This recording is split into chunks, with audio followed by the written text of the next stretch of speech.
E a gente acostumou, né? Ouviu histórias da bruxa velha que morava sozinha na floresta, né? Que era curvada e que isso dava medo, que isso devia ser evitado. Então a gente reproduz isso, né? Com o tempo. O nome disso é idadismo.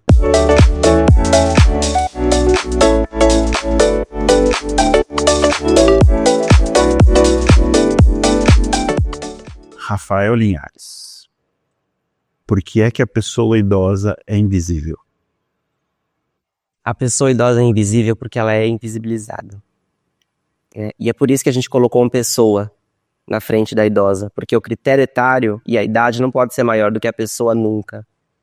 E a gente acostumou, né? Ouviu histórias da bruxa velha que morava sozinha na floresta, né? Que era curvada e que isso dava medo, que isso devia ser evitado. Então a gente reproduz isso, né?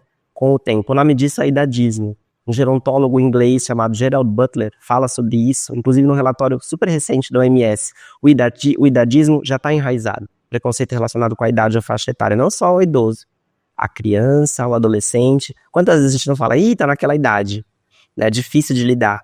Então a gente precisa parar de colocar a idade, né? O nível de importância da idade na frente do que a pessoa idosa, do que a pessoa precisa, independente da idade. Então, acredito que atualmente, e eu estudo muito isso, porque é a área que eu mais gosto da gerontologia, atualmente a invisibilidade acontece porque a gente faz ela acontecer, enquanto sociedade. Enquanto a gente não assumir a nossa parcela de responsabilidade na desconstrução disso, a gente não vai conseguir mudar essa realidade. E as estratégias já foram mapeadas. Nesse relatório da OMS, o caminho para mudar a percepção do bom envelhecimento é investir em, e principalmente, intergeracionalidade, que é o convívio de pessoas de faixas etárias diferentes. Então, as crianças precisam conviver com os idosos precisam conviver com idosos de faixas etárias diferentes.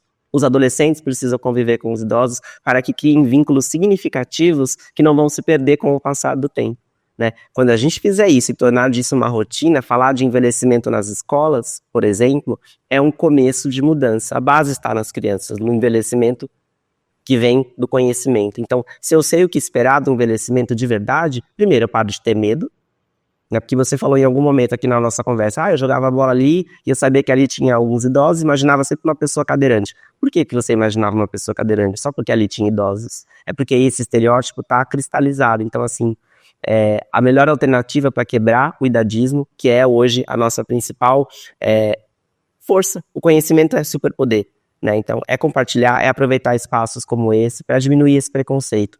Se através de você, se através dessa gravação, pessoas forem impactadas e repensarem o idadismo, certamente menos pessoas serão invisibilizadas. Porque eu afeto hoje as famílias dos idosos que eu atendo, os colaboradores que trabalham comigo, as pessoas que consomem o meu conteúdo e todo mundo que se conecta com cada um deles. Então eu acho que a rede pode aumentar, mas a gente precisa investir no nosso próprio processo, né, de lapidação.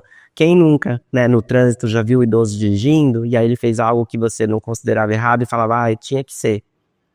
Cada vez que eu vejo isso acontecer, eu já não faço mais, mas em algum momento antes de estudar envelhecimento eu já fiz. E agora eu falo, nossa, como eu era inadequado, né? Mas aí não adianta eu só pensar isso e falar, ainda bem que eu não sou mais. Não, eu tenho que ajudar quem ainda não vivenciou esse processo. Então eu acho que esse é um caminho. É uma iniciativa pequena ainda, mas é o que a gente tem, né? E tem estudo sobre isso. Ou então, é seguro investir em intergeracionalidade para quebrar preconceito.